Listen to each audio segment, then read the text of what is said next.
The thing about humans, Vrelak thought as he watched the small female creature browse through the medical supplies section, is that they look so fragile, so breakable. He flexed his 6 fingers around the plasma cutter hidden beneath his thermal cloak. 3 credits.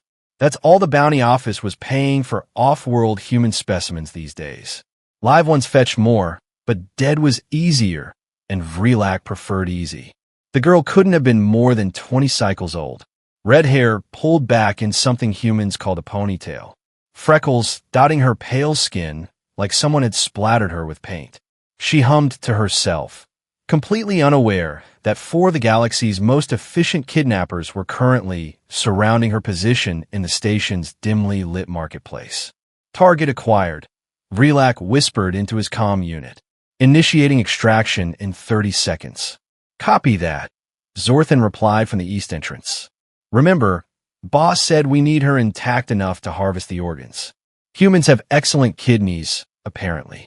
Vrelak grinned, revealing 3 rows of serrated teeth. 20 years he'd been doing this job. 20 years of snatching soft little creatures from across the galaxy, selling them to research facilities, organ farms, fighting rings. The humans were his favorite, though. They died so quietly. The girl picked up a container of antiseptic gel, examined it, then placed it in her basket. She moved to the next aisle, still humming. Some Earth song, probably. They were always singing, these humans. 15 seconds, Vrelak announced. His team moved into position. Krell blocked the back exit. Moxera covered the front.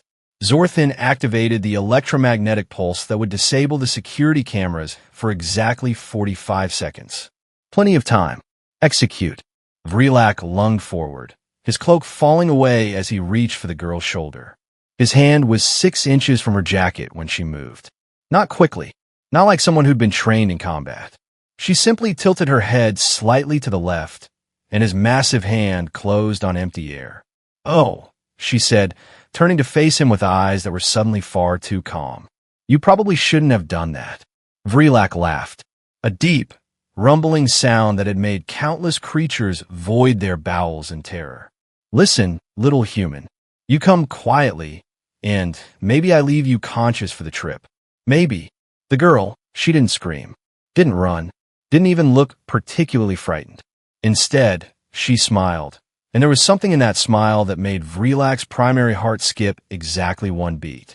"My mother warned me this might happen," she said softly.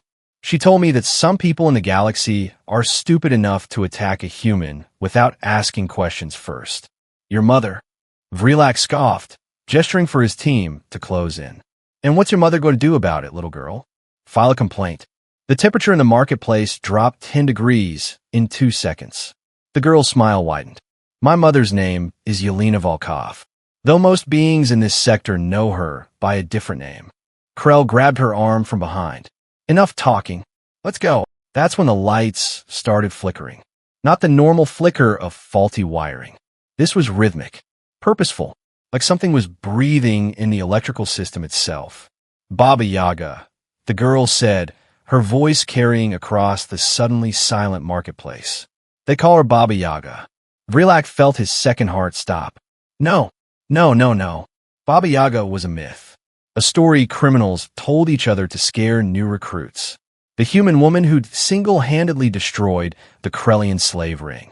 Who'd walked into the fortress on Targon Prime and walked out 6 hours later, leaving nothing but ashes and screaming. Who moved through space stations like a ghost, appearing wherever humans were being hurt and leaving only corpses in her wake. She couldn't be real. "You're lying," Vrelak said, but his voice cracked halfway through the sentence. The girl pulled her arm free from Krell's grip with 0 effort, which should have been impossible because Krell could bend steel bars with those hands. She reached in her jacket, slowly, and pulled out a small device. A communicator. "Hi, Mom," she said into it, her voice cheerful now. "Remember how you said I should call if anyone tried to kidnap me?" Static crackled through the marketplace speakers. Then a voice, cold and precise, with the kind of accent that made every word sound like a knife being sharpened. "Mira, darling, are you hurt?" "Nope. There's 4 of them, though. Pretty rude about it, too." A pause. Then, "I'm 17 minutes away. Keep them there." The comm clicked off. Mira, the girl, she tucked the device back in her jacket and looked at Vrelak with something that might have been pity. You have 17 minutes to run.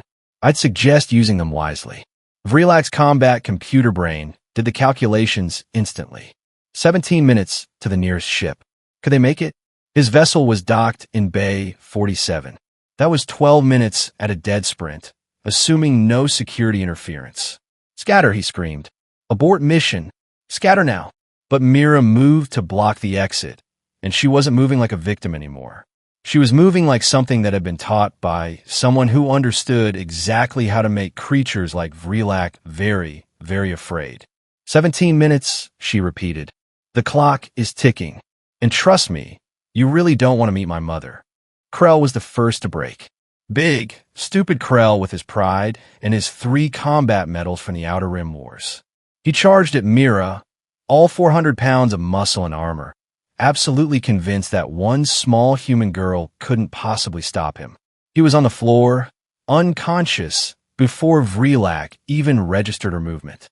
16 minutes, Mira said, examining her knuckles like she'd just done something mildly interesting instead of dropping a trained killer with a single strike. Zorthan pulled his plasma pistol. Vrelak wanted to scream at him to stop, to think, to remember every single story they'd heard about Baba Yaga and what happened to people who threatened her family. But Zorthan was already firing. The bolt hit Mira square in the chest. For exactly half a second, Vrelak felt relief. Then he saw that the girl had caught the plasma bolt. Caught it with her bare hand. The energy sizzled against her palm, dancing between her fingers like it was deciding whether or not to obey the laws of physics. That was rude, Mira said. She closed her fist, and the plasma bolt winked out of existence. My turn. What happened next? Vrelak would spend the rest of his considerably shortened life trying to explain to people who didn't believe him. Mira moved through his team like water flowing around rocks. She didn't fight like a soldier. She fought like something far worse. Something that had been raised by a woman who knew 17 different ways to kill with a soup spoon. Zorthan went down with a broken nose and 3 fractured ribs. Moxera tried to run and made it exactly 6 steps before Mira threw a can of soup, of all things, that struck her in the back of the knee with such precision that she crumpled like wet paper. 11 minutes, Mira announced, stepping over Moxera's groaning form. You're wasting time. Vrelak ran. Pride be damned. Credits be damned. He activated his emergency thrusters, the ones built into his boots for exactly these kinds of situations, and launched himself toward the docking bay at speeds that would have made his flight instructor weep with joy. He slammed through 3 security checkpoints, leaving dents in the walls and very confused guards his wake. Bay 47. His ship. Safety. He could disappear into the outer territories, change his name, maybe take up farming on some backwater moon where legends didn't exist and mothers didn't hunt. He reached his vessel with 8 minutes to spare. 8 whole minutes. He practically fell into the pilot's seat, his 6 fingers dancing across the controls with the kind of desperate efficiency that only pure terror can inspire. Engines online. Seals checked. Navigation computer calculating the fastest jump point. He was going to make it. He was actually going to make it. The airlock door opened behind him. Vrelak didn't turn around. He didn't need to. He could feel the temperature drop, could hear the soft, measured footsteps of someone who had absolutely no need to hurry because the outcome was already decided. Vrelak Shun of the Outer Rim Procurement Guild, a woman's voice said. The same voice from the communicator, but worse now. So much worse when it was right behind him instead of filtered through speakers. You touched my daughter. He turned slowly, because maybe if he looked her in the eyes and apologized, maybe if he begged and explained that it was just business, nothing personal, maybe she would be merciful. Yelena Volkov, Baba Yaga, the terror of 15 star systems, stood in his airlock wearing a simple black coat and carrying what appeared to be a very old Earth weapon.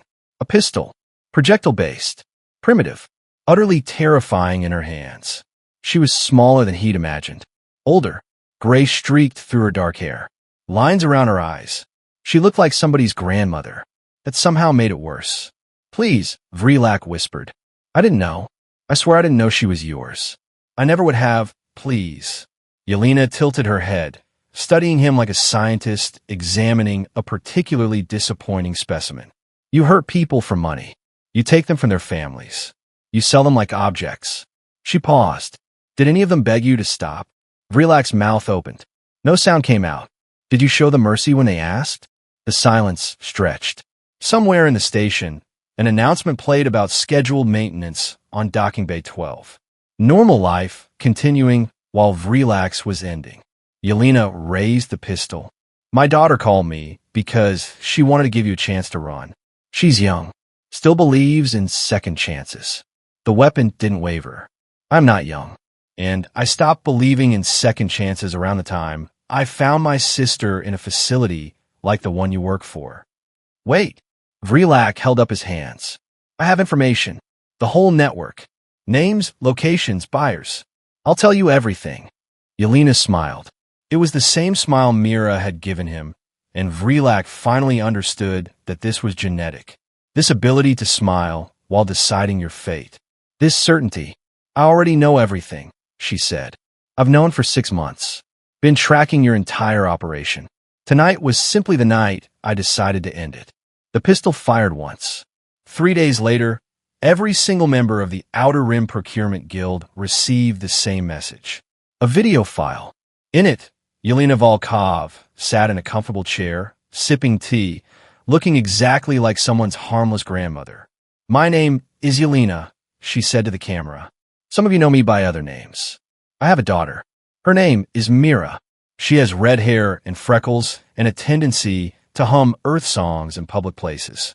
She set down her tea. If you see her, I suggest you walk the other direction. If you touch her, well, she smiled that terrible smile. You'll have between 10 and 20 minutes to make peace with whatever gods you believe in. The video ended. The guild dissolved within a week. And Mira? She went back to browsing medical supplies at space stations, humming her Earth songs, completely unbothered by the fact that 4 professional kidnappers had somehow become a cautionary tale whispered in dark corners across the galaxy. After all, when your mother is Baba Yaga, everyday shopping becomes a lot more peaceful. If this story entertained or taught you something, please like and subscribe to our channel. It really helps us grow and bring you more stories like this. Thanks for watching, and see you in the next story.